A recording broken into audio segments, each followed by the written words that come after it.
Well, I'm thrilled to be here tonight, and especially honored to share the platform with so many great companies. Centripetal Networks is, well, you might wonder, what is the name? What is that? Does anyone remember their high school physics? You remember the centripetal force is the force that holds spinning objects together.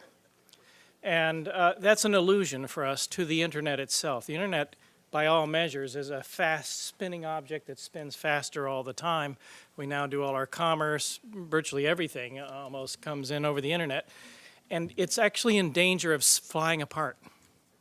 And that's because of the problem of cybersecurity. So I'm going to tell you a little bit about the problem and what we're doing to solve it. We've got about between 40 and 50 employees scattered about. The most crucial employees we had to get here in New Hampshire because they're the absolute best coders for the type of software development that goes into our product. So that's the company. What's the problem with cybersecurity? Why are we hearing about cybersecurity all the time? I mean, just this last week, we heard that the Chinese stole all the information of all the employee database for the Postal Service. And then 2 weeks before that, J.P. Morgan Chase, one of the world's largest banks, most powerful cyber team, we know them very well, they got hacked. How did they get hacked? And if they can be hacked with all the technology and equipment that they have, what hope does any of us have to protect our own selves, or any smaller company for that matter? This chart explains what's going on. So this chart was given to us by the Cyber Division of the Naval Research Lab. And what it shows on the red line is the growth in the number of attacks, type of attacks, number of attackers, size of attacks, in dollar value or in value of information stolen. And you see that that line is an exponential curve. Then the black line there, sort of towards the bottom of the chart, that shows the growth in the ability of industry to defend against the cyber attacks, which means that the internet is in danger of flying apart. In other words, you will not be able to protect your information, your company's information, your country's information. And many believe that we're having like $1 trillion lost out of the country every year now. It's a very large wealth transfer. So what we did was we created a system that takes a different approach to cyber intelligence. And what it does is it uses threat intelligence. That is the knowledge of who the attackers are to defend the network.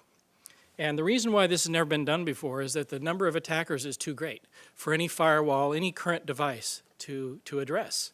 So we had to develop a new technology that could actually defend against each and every individual attacker around the world that we know about, which is a very large number. And we did that, and I would urge you to go take a look at it. We've got a live feedback there of all the attacks in the last 7 days that came against our own network over in Portsmouth. Okay, and if you hook this up to a bank, there are so many red dots that you can hardly see the map. So we developed a core technology that was a super uber fast. That's very amazing. It's the fastest, it's over 1,000 times faster than any other such technology on the planet today. And we make the product here. So that means the sheet metal, the circuit boards, the key software that goes inside of it, all made right here in New Hampshire. Sheet metal made in Manchester, and so on. So just to give you a quick look here, what happens if you try to do this with any other technology? You would need 125 firewalls to do what we do in one box. So this is the threat intelligence that we get. Just today, we signed up one of the world's largest security companies, VeriSign, to provide us threat intelligence, and we've got 10 other threat intelligence companies supplying. And you can get a visualization. Our product is real time. That means that the second you're attacked, you can see it. You can see it right then. So our goal here is to substantially change the whole pattern. Remember that curve with the curve going up? We want to stop it. We want to change the curve. And it's appropriate that that would happen here in New Hampshire. Thank you very much.